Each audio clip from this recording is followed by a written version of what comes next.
Kia ora, kia ora. Morena, kia ora. How are you? Morena. I'm good, thank you. How are you? Fine. Yeah. Actually, I'm really excited because now it's really a long time that I follow you, so it's truly an honor and a pleasure for me to finally talk to you. No, thank you for having me. Yeah, you're welcome. So I was thinking today to divide our chat in our talk into parts. One will be more focused on you as an artist and your process, uh, your flow of thoughts while you design and you create Moko. And the second part will be more about your thoughts about tauiwi receiving Moko or tauiwi doing Moko, because there are also artists, tauiwi artists that do Moko. So, yeah, Moko. So, my first question is actually about from where you draw inspiration when you design Moko, especially at the beginning of your career, because I have read that, for example, to learn patterns and symbols and things like this, you go to your marae, or you watch if they are available, maybe paintings of ancestors and things like this. So how actually everything plays out? Yeah. Yeah. So in the early days, it was just hanging around with my dad and my uncle, or uncles, really. And because my dad, he's a carver, so he's been carving since before I was born. And it was just something that my dad did. And to be honest, it wasn't something that I really paid attention to or took interest in, because it was just what dad did. It wasn't anything that seemed particularly special to me because we grew up around it. But it wasn't until I grew a bit older that I realized, oh man, what a missed opportunity. I could have just sat there and observed and watched, because I'm at a point now where I want to learn all of those things that he was doing. But when I got into Moko, I it was really, yeah, just observing him. One of my uncles, a cousin of mine as well, who were doing Moko, and really just replicating, because you, like, when you're early on in your journey through Moko, you don't really have your own voice. Mm-hmm. You have to discover that, and you discover that voice by learning off those around you. If you're lucky, I think that's the best way to learn, by having people around you. And then if you're lucky, also being in an environment where they nurture that creativity in you. Like, I've heard stories of people who have had teachers, not particularly in Moko, but just creative teachers, who are huge on just keeping them on this sort of straight line. You know what I mean?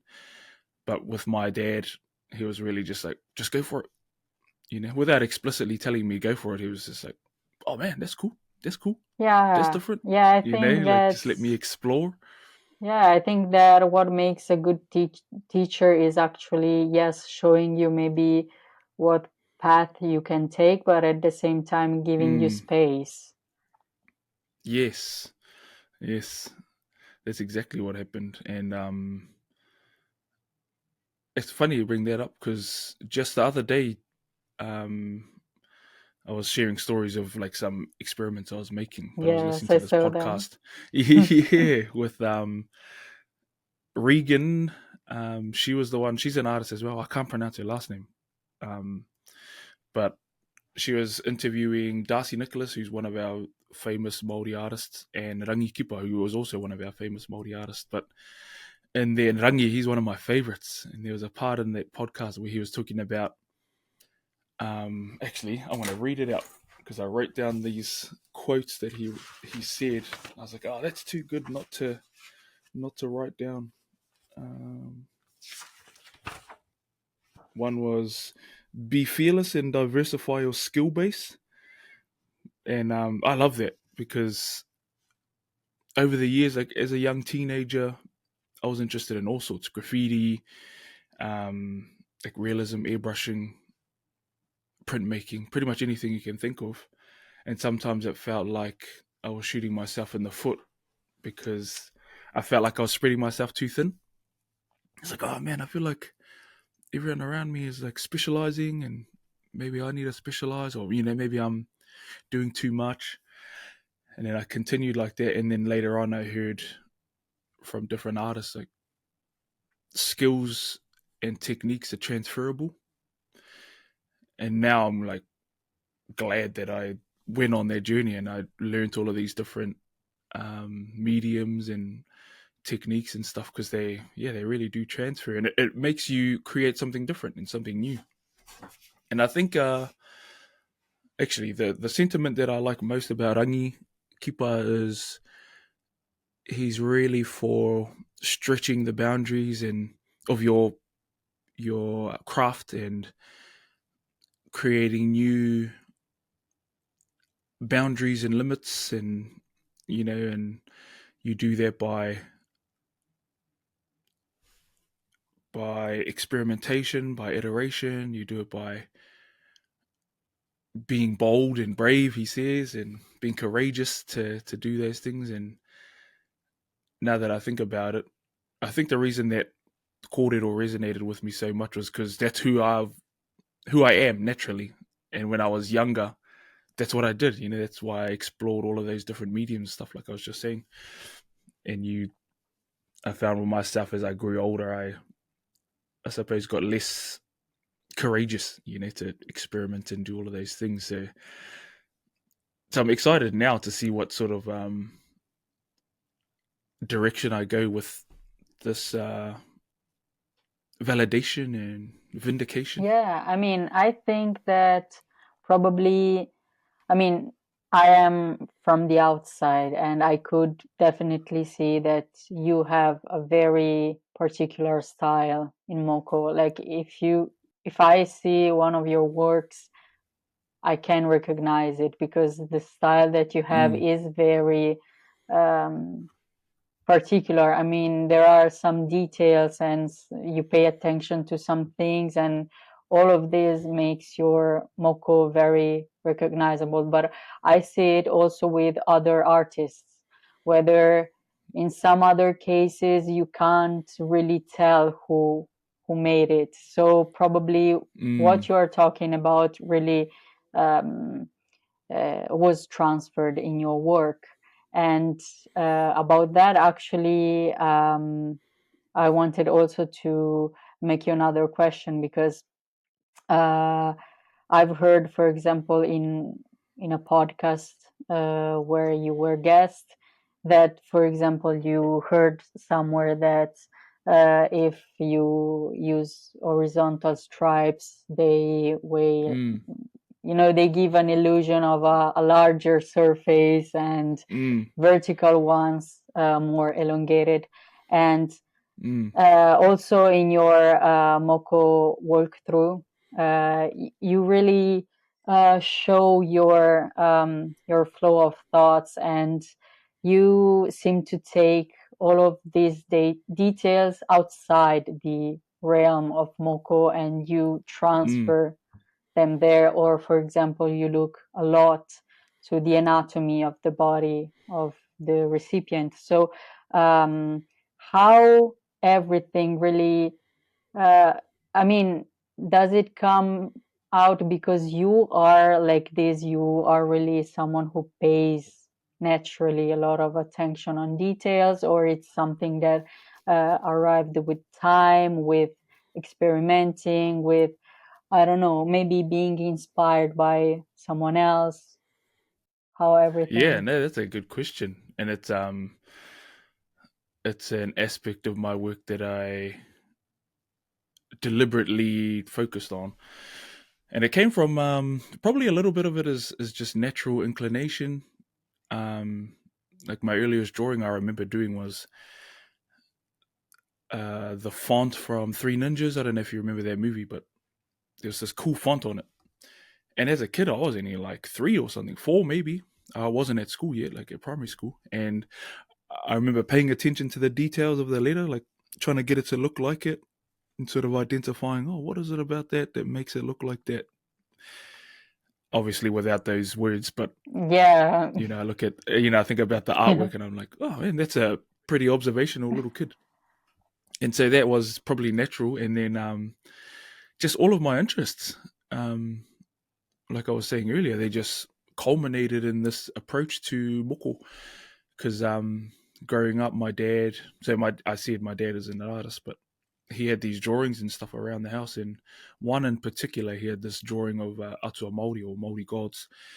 And really, in essence, they were like these muscly dudes with parts of nature over them. So Tangaroa had like waves surrounding him, and then Tāne Mauta was like, he had tree branches growing out of him and out of his head and stuff. But, there were these like anatomical figures. And I was like, whoa, that's cool. And then just growing up, I was exposed to it a lot from my dad at a younger age to anatomy. And that got me fascinated with bodybuilders and stuff like that. And then, then I started drawing them as well growing up and got better at it and did my own versions of atua Māori. And yes, I saw them yeah, actually, and they are yeah. so cool. Thank you. Yeah, indeed. I think that not only um, your style in Moko is very recognizable, but you as an artist are recognizable because you focus a lot also on atua. Yeah, but Yeah, with yeah. this very, I think probably you were influenced a lot by your father, because some of the things that you described about his works, I mean, I could see them in your works, like the Yeah, anatomy, the muscular bodies, the shape of those bodies are insane. Yeah. yeah. Yeah. Thank you. And he's one of those huge influences, and I bring him up all the time whenever I do podcasts or have conversations like Yes, this. yes, Yeah, indeed. yeah. So yeah, really, all of those things. And then there was a point where, with Moko, so my Moko journey at the beginning, it was really just replicating what was around me, just to learn about the flows and potential flows of Moko and things like that. Then it was like a huge experimental phase, probably a few of them actually, where I was trying to make my own sort of mark in the space and not just be another version of someone else. And that sort of phase involved a lot of hyper detailing moko, so just like being as detailed as I can and doing as many different designs and patterns as I could, and thinking that more equated to better. And then I got to a point probably 10 years after that where I just stripped it right back and I was like, nah, it looks like too much, and then let me simplify it and try and get to like a more essential sort of flows. And that's when I started implementing anatomy into my approach to applying moko. I was like, oh, what if it follows the different muscle groups and accentuates how the muscles flow and attach to the bones and things like that. And then it just that in itself created its own aesthetic.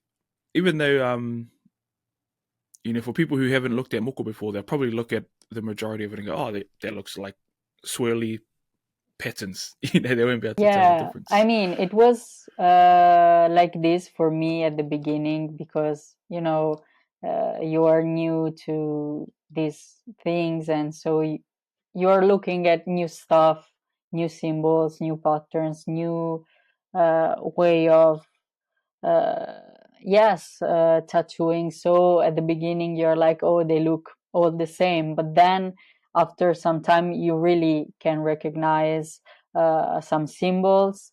You can recognize some styles and maybe the evolution. Because what I noticed, and tell me if I'm wrong, but I feel like that the more old school style of Moko so the lines very narrow, very near to each other. So over time, when the moko grows older, everything's, I don't know, mixes together a bit more.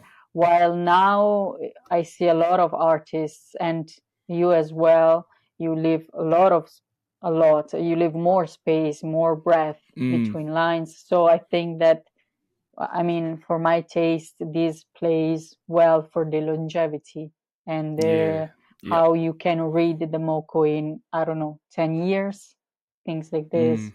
It's something that you paid attention to. Yeah, that came out of that experimental phase that I was talking about, where I was just being super detailed, because I would see work from that time, and then it was all just like it all bled together, just looked like a silhouette of the moko. And but yeah, no, just to add on to what you were saying, so there was like way back in the day when moko was being revived, a lot of that moko was the perfect spacing. I look at some moko on people who got it 30 plus years ago, 35 years ago. Looks amazing because the spacing was wider, and then it got into the more detailed phase, which is for a lot of new moko artists is old school for them. But it was probably around the time when I started, which was like mid 2000s, early 2000s, and then the stuff got super detailed, and then all of that stuff healed and just bled together. And then now, for myself, here I'm at a point where I'm trying to spread it out a bit. Like the one I did yesterday, that was probably ideal spacing, I reckon. Like sometimes I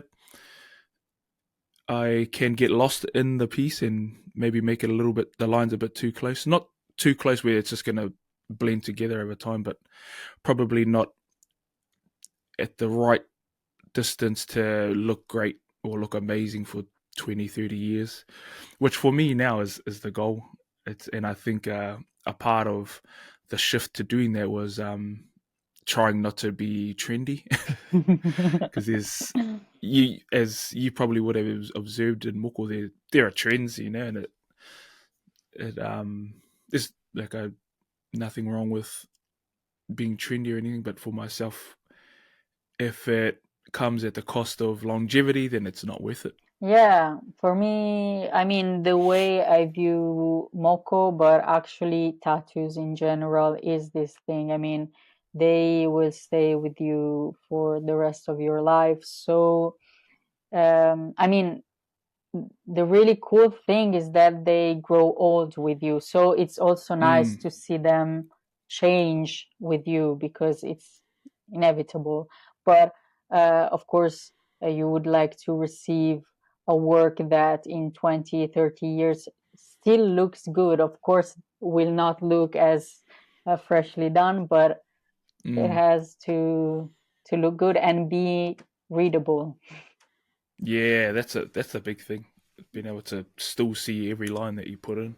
Yeah, especially I guess with Moko, because it's a mix of symbols and patterns and their meanings. So if everything blends together, Yeah, I don't know. it looks a bit different. Yeah, Yeah, exactly. Looks like shading. yeah, exactly. Which actually was, I don't know when, but I feel like that there was a trend of shading also inside Yeah, Moko. Yeah. yeah. That would have been around, yeah, probably the mid 2000s, mid to late, like probably around 2000 to 2010. Like within that, in that area, there was a lot of heavy shading, um, moko, and that's because moko, and with its revival, um, it's still young. Yeah. And I've heard this kōrero from my um elders in this space, and there's still a lot of space to learn and grow, and that was just one phase of growth in moko. Yeah. Yeah, and could it be also because maybe there are some influences from other Polynesian way of Yeah. tattooing? Like if I think about, for example, some tattoos made in Hawaii, there you still have shading. Or I mean, I don't follow them so closely, but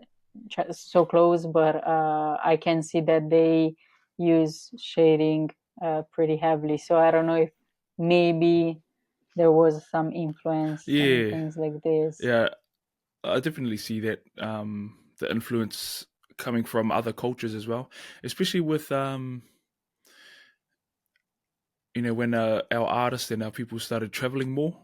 We had a lot of artists who traveled to Hawaii and to the islands, even over to Europe and stuff. And Gordon Toy is a perfect example of someone who's traveled all over the place and taking influences from different areas. There's a bodysuit that he's done that is, you look at the part on the torso, and obviously that's inspired by a Japanese tattoo. I saw it. In realtà durante l'intervista, non so perché, ho pensato a questo mahi del Tohunga ta Moko Turumakina. And it's beautiful. And so with as our artists and as our people started traveling the world in this modern era, and with the internet obviously, and with books and things like that, you could start taking inspiration from elsewhere. And I think that's a good thing, is because it helps it grow and sort of respond to the times and the environment that we live in. Because moko is, the designs and patterns back in the day were taken from the environment that our ancestors lived in. You know what I mean? And I remember having this conversation with my mate, who's a moko artist as well, Sai Uhiwero. Yeah. And he we were talking about that, like about how moko was inspired from the environment, and we're like, fire, what could some like new designs look like? And we're just clowning around, being eggs, and we said, you could put like these little rectangular sort of patterns in there, and could make up this whole story, and then just look at each other and go, oh, that's just windows. House windows. Actually, it makes sense. Yeah, and you could put a whole story to it, that is actually meaningful and has relevance to the person, to the client, and I think that's what's the thing about this, where we are now anyway. We've got way more, our environment is bigger, physically, but it's also a digital environment too. Like, look at us, you're on the other side of the world. Yeah, and definitely. we're conversing. Yeah, but also I think that, I mean, for me it's fascinating because, as you said, Moko is still young in the sense from the revival now. Yeah. So I think that there are these two parts that are not fighting, but they are coexisting. One part is more like, oh, we need to take back what we have lost and in some way protect it. And in the other, like at the same time, there is also the need to develop it, to make it new, and so it's fascinating. And I think that there are also a lot of kōrero about also this thing, the past and the protecting the art, but also make it new, open it to the outside and things like this. Yeah. So talking about opening things to the outside, to the external world. So tauiwi, I mean, do you prefer pākehā or tauiwi? Because I feel like that this is also a huge topic. Like there are people that prefer. I mean, I interviewed Te Rangi Tuna, and he actually told me that pākehā has a more negative kind of underlining meaning to it, while tauiwi is more neutral, but actually it's more common. I mean, I've always heard more pākehā than tauiwi. Yeah, yeah. Honestly. Oh, well, for myself, like talking on the pākehā thing, I think that negative connotation has, it's turned into that, I think, and obviously it depends on who you ask and who you talk to. Some people just see it as neutral, which I'm sure is what it was intended to be as in the first place. And I definitely see some people can use it, yeah, in a negative light. And then with tauiwi, I literally, that's probably like the first time I've ever said tauiwi. Like, Nice. it's a term that I never heard growing up, and I've only heard it as an adult. And I don't say, I usually just say non-Māori maybe, or to be honest, I don't even really, it doesn't really come up too often with me. Like if I talk to a specific person who's from another country, I'll just say whatever their nationalities, or whatever their nationality is. yeah. It's not really a conversation that I've delved too far into. And like I'll say this, I think like I understand the importance of terminology and words and things like that, and I also at the same time can see that a lot of people can place all of the weight in the world on terminology and on words when those aren't the most important part. I think sort of in this context anyway, when we're talking about non-Māori people, I think it can often taint the way that we can view a non-Māori person sometimes. And I just from my observations, I see how people sort of communicate. Yeah. I mean, from an external point of view, being always so passionate about the Maori culture, but being non-Maori, you always try to be very respectful, because you don't want to pass as like, oh, I'm appropriating something or things like this. And so all this conversation about pākehā and tauiwi really touched me, or I wanted actually to figure it out, because I was like, I don't want to do anything wrong or disrespectful, so I really need to understand all those things and things like this. But as you say, at the end of the day, maybe they are not that important. So can a non-Maori receive Moko? Yes. And obviously, with this whole conversation, I can only give my opinion. So there will be people who disagree, and also people who are listening, like, don't take just my word as gospel. You know what I mean? This is just my opinion from what I've learned and from my experiences, and just from my own like my own thoughts on these matters as well. Yes, 100%. And I think the most important thing anyway for me when having clients come in to receive moko, whether they be Māori or not, is just them as a person, and like their ahua or their vibe, their vibe, and also their intent.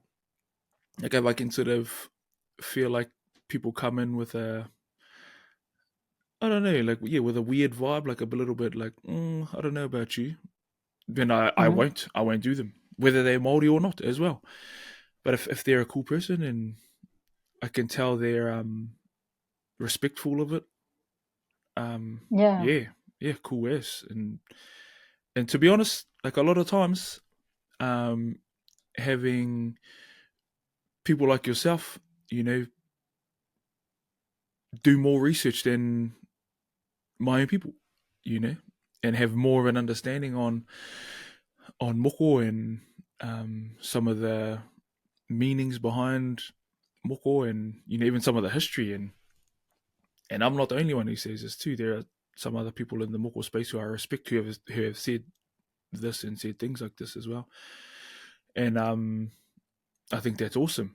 I think that's awesome. Yeah, but sometimes I feel like it's because when you have things very near you, like if you are Maori and so Moko is part of your reality, maybe you tend more to take it maybe for granted, or don't do that much of research because it's something that in some way is anyway part of you, part of your culture.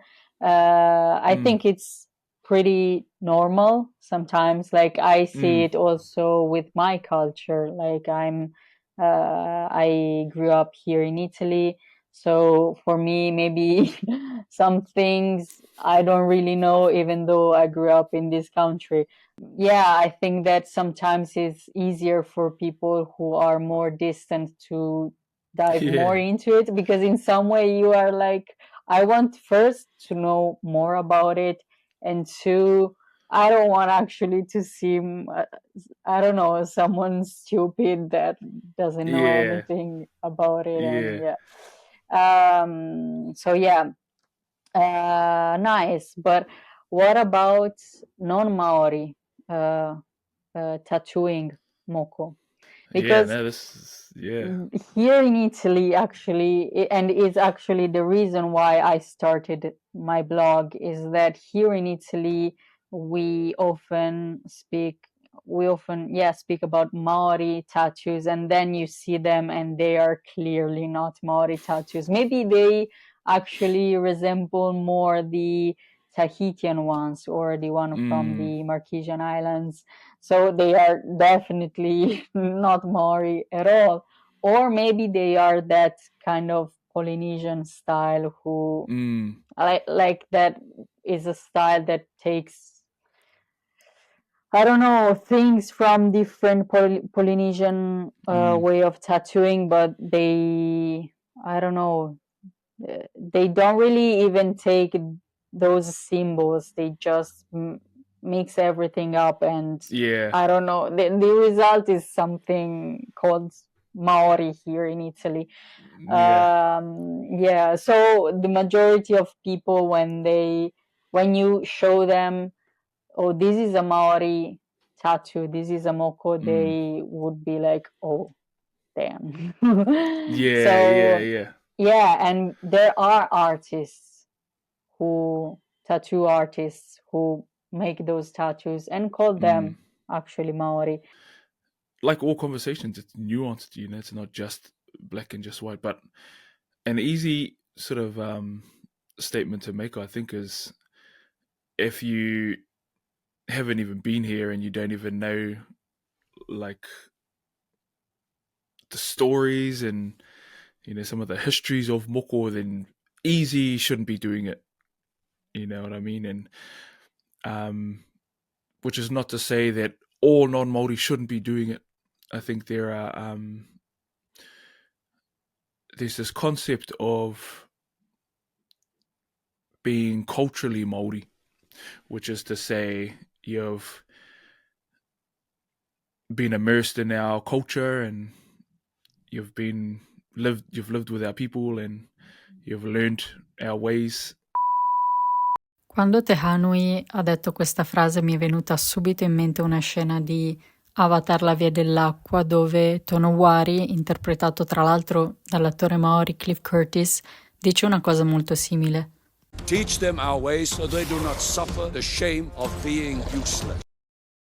Obviously, these are all like generic sort of statements, but you can apply that and sort of narrow it down to going to a different iwi or a different hapu, and people with different elders, and living that lifestyle, and then learning, and then sort of becoming part of the culture, and then having an elder or someone who's an elder in the space go, oh, I want to teach you because I can see who you are, and I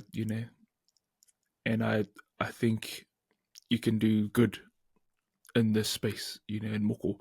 So I'm going to gift you the teachings that I know of moko. So, you know, that's that story and that version of someone who's non-Māori being able to practice and gift moko. And I think that's probably the only way that I can see someone who's non-Māori practicing moko. And as we understand, you know, there are always going to be people who they don't care. Like, I'm just going to keep doing whatever I want, you know. And then, you know, you can't just go around and bang on everyone's door and say, cut that out. You know what I mean?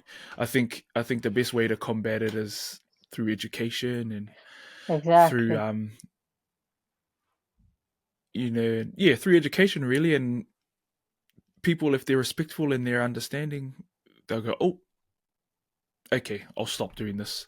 If I want to continue doing this, or if I want to learn how to do it properly, I'm going to uplift my life and I'm going to move to Aotearoa, and then I'm going to not only just go there and hopefully learn, but I'm also going to go there and give, you know? Yeah, exactly. Give back and participate in some way. It's not only a take, but also give at the same time. And I think also that the educational part is important, even because of the clients, because when you as a client just want to receive it and you desire to receive it, when you understand the difference and what moko really is and how it's heavily intertwined with the rest of the culture.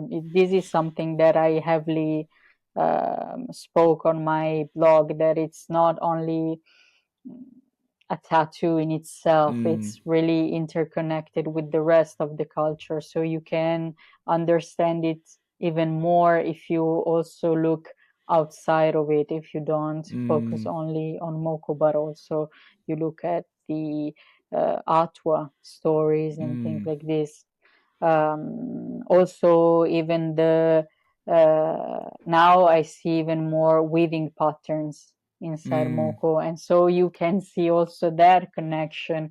So when I think clients can see what it really is, they want that, and because they pay so much respect to that and they see the difference, so they will want to receive the real one, and so they will not turn to artists that do things like this. Very I don't even know how to call them, because really here in Italy they call them Maori, but they are not Maori, so it's really far out. And really, to also so...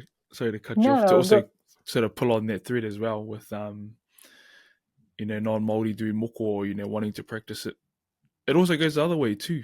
So like 10 years ago, I used to tattoo Japanese stuff because I thought it was cool, which is like a lot of non-Māori doing the same with moko. Oh, I think that's cool, I want to do that.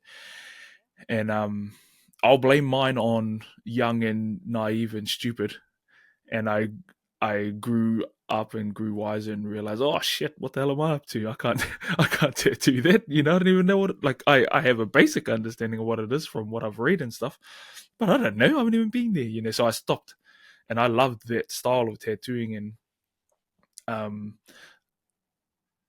you know, so it was hypocritical. If it would be hypocritical of me to say what I'm saying about non-Māori tattooing, if I was still tattooing Japanese stuff and I haven't been there and I haven't been gifted the permission to do it. And that's why I say education, you know, because I became I was educated on the matter and realized, oh shit, I can't do this, you know. And like, yeah, I can forgive people for pure ignorance, but if you know better and you still deliberately do it, then something's wrong. I mean, also with age, I mean, if you do it when you are very young, I mean, it's you can understand it. You are young, you are naive, there are a lot of things that you still have to figure out. So that's okay. But when you see maybe 40 plus years old artists that still do those stuff, you are Yeah. like, Come man, on, man. probably. Exactly. I think you'll probably know better by now. Yeah. Even because it's not possible that nobody told you anything Yeah. about Yeah, it. we live on the internet now, you know? Yeah, yeah, but truly, I saw some works from Italian artists that claimed that they were Maori tattoos, and it was like, and then I was like, even the clients, it's not simply that they were not Maori, they were also really ugly in general. They Yeah. were badly done. So I was like, oh gosh. Yeah. If only Yeah. they knew. I Yeah, think that's exactly. an important part of the equation too, is you know, the education doesn't apply to just the people who do the tattooing part of the process, but also the clients. You know, like if clients were more educated on this, um, they would go, "Ah, I'm not going to that fella anymore." Yeah, exactly. Probably they will stop to have clients because if Yeah. people would know better, yeah, definitely. I think it's a big part, and it's really the reason why I wanted to do this blog. Even and I did it even because actually was a chance for me also um, to continue to develop my passion, because of course I probably would have done it anyway because it's something that I'm really into, and I don't even know even the reason. Really, people ask me, oh, but why are you so much into Maori culture, Moko and things like this? I'm like, I don't know. It just simply happened. Yeah, I was Mm. simply fascinated by it. Do you remember Probably what? it's, Sorry to cut you off. Do you remember what the first thing you saw of our culture? well, of course it was the haka, because it was Of the, course. yes, All Blacks and haka was the first thing I saw and I knew about Aotearoa. Uh, I mean, even because here in Italy, if they talk about New Zealand, yes, New Zealand, it's about that. They don't really cover so much about about the country. So if you, and yes, and then Maori tattoos, which are not real Maoris, and then yeah, I was, yes, it was some years ago.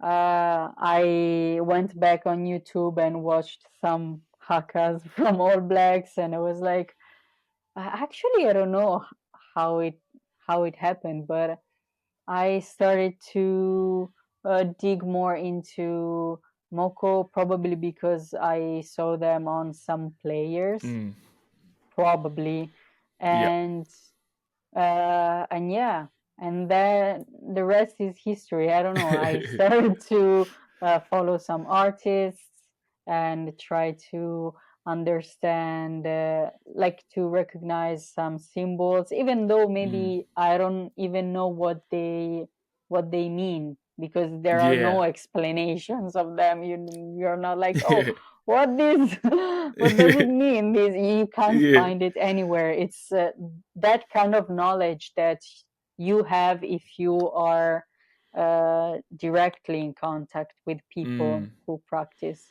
the the art.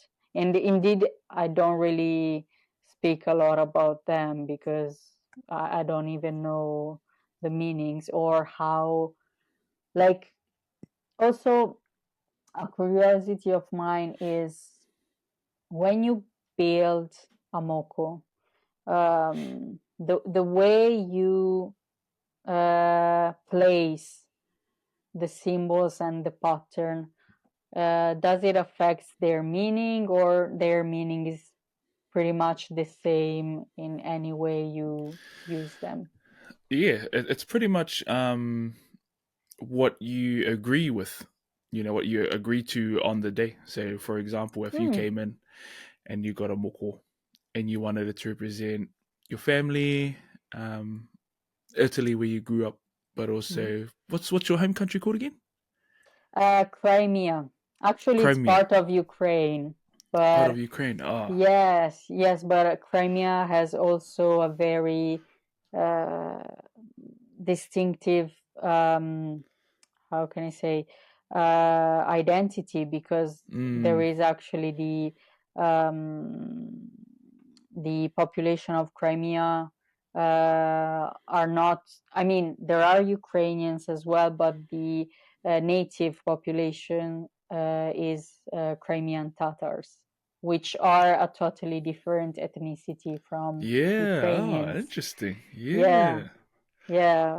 So thanks for sharing that. So let's say you wanted to represent all those things, and then on the day, and let's say you wanted it on your forearm, for example, and then we could go through and then could lay it out and say, oh, yep, this part here or these elements here represent your whānau. This part here represents Italy. This other part represents Crimea. And then we agreed to it on that day. Yep, cool. That means that, and it's I could do, like, let's say you had a twin sister, and I could do the same meaning on her, but I could rearrange it, put them in other places, and it still means that thing. And just So a big part of it is just agreeing that on this day these designs and this combination of symbols means this. And then we say, yep, that's what that means. It's like someone can't look at it, like, let's say we did it for real. Someone who's an expert at moko couldn't look at your arm and go, I see you've got your whānau there, and I can see you've got Italy and you've got Crimea there. They can't, okay. Because this wasn't clear to me, because at the beginning of my journey, now it's a while that I don't think about it, but at the beginning of my journey, I was actually not sure, but I thought that people who had knowledge could read other people. And that's a big misconception, like even among our own people. So this is about the extent of how much we can read it. We can see the patterns and go, that's this pattern. Generally, that pattern means this. Generally, that pattern means this and that. And that's the extent. But you can never go, that fella's got 3 brothers. 2 of them are older, one of them's younger. He probably likes. It's not that extent. I mean, it's not like not reading clear from the outside. You know why? Because probably I read it somewhere about Mataora, that maybe in ancient times, they could look at each other and, just watching their face, they could understand. And that's know a different more about one, their identity. Because with Mataora and Moko Kauai, there are actually parts of those moko that signify different things. Like they go, whether they're the eldest child or sort of where they are in their lineage. So there's those things, but like with moko, they are more really fixed elsewhere. In some way. Or parts of those ones, But you can't. If anyone says, this moko on my arm, can be read by someone who knows. No. Really nice to know that, because really it was I don't know, I was actually very curious to know it.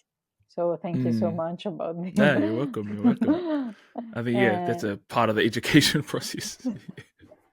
Yeah, exactly. And so actually about we were talking about Mataora, Puhoro, and Kauai. So they are for Maori people, because in some way they also underline the fact that the person who is carrying them is Maori. But I've heard some time ago this conversation in a recorded wananga, probably, that maybe the future of them, maybe one day when the art will be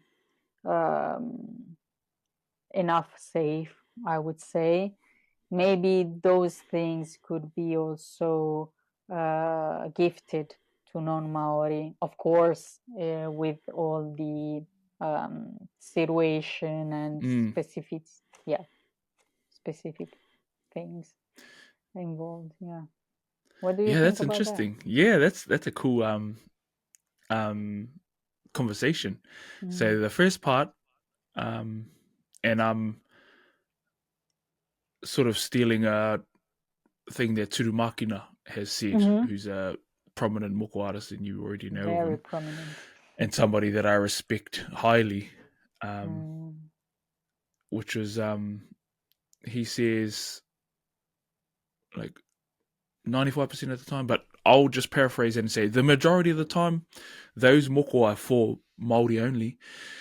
But and this is, I agree with him because I had this theory myself anyway, and I sort of had this inclination myself, which is the majority of the time those moko are for Māori only, because of their significance, and then but also there's that small percentage that, but sometimes, and this is where we go into that conversation I said earlier around being culturally Māori.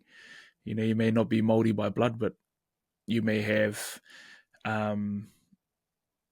married in, and you may have for decades contributed to your local community who are majority Māori. You may be somebody who has worked on the marae for decades, you know, and contributed over and over and over again to your local Māori community. And then the elders and the people who are in that space might go, you know what? You've been talking about wanting to get your moko kauai done, or your puhoro, or your mataora done. Yep, we say yes because of everything you've done, and you're one of us, you know, and you have been for a long time, you know. And in those instances, no one can argue. Yeah. No one can argue to them and their whānau and their hapu, and you know, because that they I can't think get it. Because they in some way accepted you. Yeah. In their whānau. Yeah, exactly. And that's not something new, you know, that's happened way back in the day, you know, with non-Māori who had mataora, you know, and there's old illustrations of them, and so yeah, it's not something new. But going on to the next part of your conversation, you know, maybe in the future it could be gifted. I think that's an interesting concept. I think because we're so like early on in this development of the revival of moko, we're still in their like protective phase of it, you know, because a lot of our things were lost and stolen, and you know, our land and traditions and practices and things like that. So to have this thing that's been nurtured back to life from pivotal people is we're still at that early protective phase. It's sort of like having a baby and like, you know, we don't want to let the baby out yet. Like there's still you know, people can come and visit the baby, you know, they're still fragile. But you know, maybe when this baby's a bit older, it could flourish into something else. And I think that's an interesting concept, because you think about whakairo, you know, like carving. You know, like every version of our carving, you know, the carving that can be gifted to individual people anyway. Not talking about like a whole wharenui or things like that, but you know, it has been gifted, you know, whether it be pounamu or whether it be brawa, which is like whalebone, or whether it be wood, you know, it's been gifted to different people who are non-Māori from all over the world. And maybe Moko will turn into that, but for our most significant, and I'm sure it'll be a conversation that will be continue to be had from practitioners in the space and from elders in the space who aren't practitioners, because there are some people who know the most who don't even practice moko, but they've been there along its journey of revival.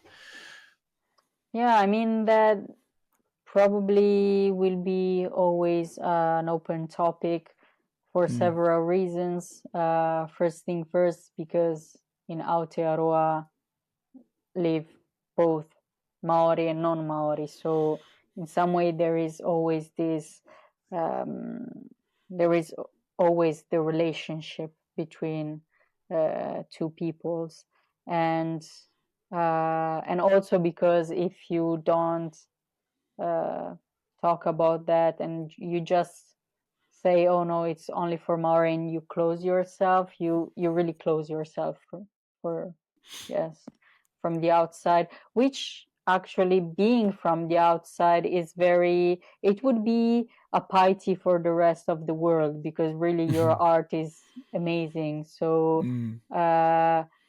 so from the outside, I'm more like, oh damn, I was so unlucky to be born Italian, and so I can't receive one.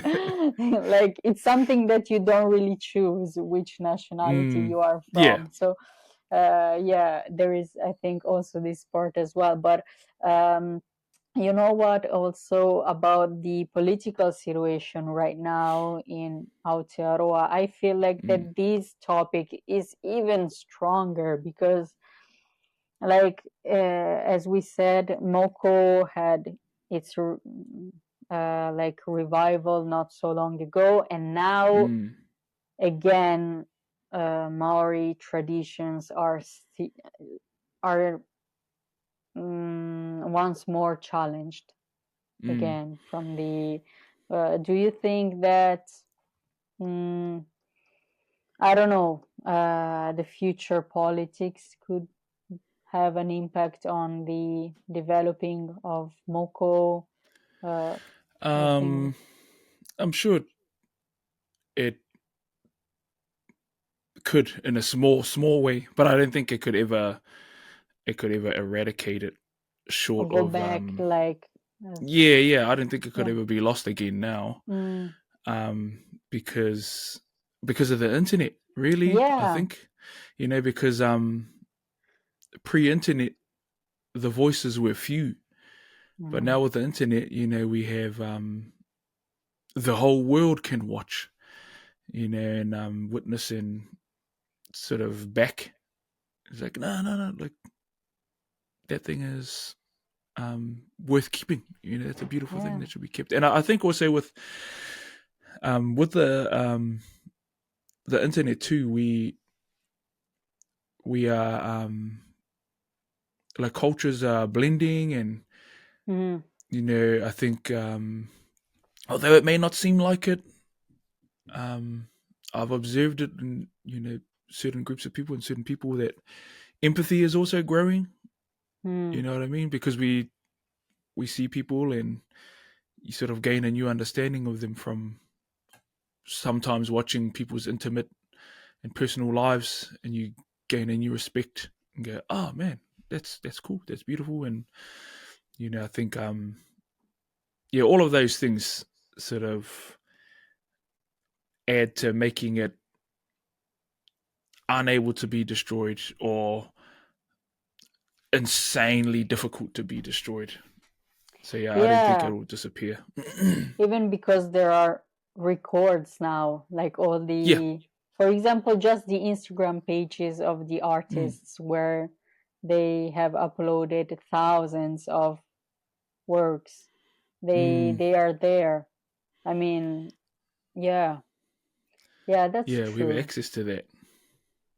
Yeah, and there are also maybe people from the outside who are just passionate about it and have a bit of knowledge. Of course, not all the knowledge, but in some way they can keep also that bit of knowledge, and so the yes, the knowledge about the art will not be lost completely anyway, because there are people also from the outside that are interested. Yeah. Yeah. So I think that's it for today, and I really want to thank you so much for this talk. It was, again, a true honor for me. No, thank you And for having me. yeah, it was a pleasure.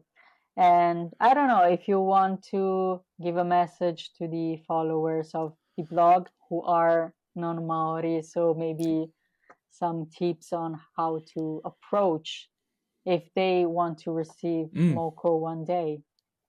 Cool. First off, I just want to mihi to you. Thank you for having me, and also for creating the space, where you're educating yourself, but also educating people who gravitate toward you and who follow you in all of those different capacities, and also just your respect for Moko is obvious. It's obvious to me, and it's awesome to see, and thank you for that as well. But yeah, just the people who are interested in getting Moko, big one is be respectful, and I think you be respectful by saying hello. Yes. Number one, say hello, and just a small, quick introduction to yourself, and also, look at different artists' work and find someone whose work resonates with you, and then approach them. And also, don't go in with expectations. Just go in with an open mind, Yeah. And start a conversation. Yeah, nice. Thank you. Yeah. So Hey. have a nice day. Yeah, and enjoy the rest of your night. It'll be, what is it, 11 o'clock now? Yes. Yeah, no, thank you for having me. I will go to sleep. Yeah. Yeah. Have a good rest. Thank you so much.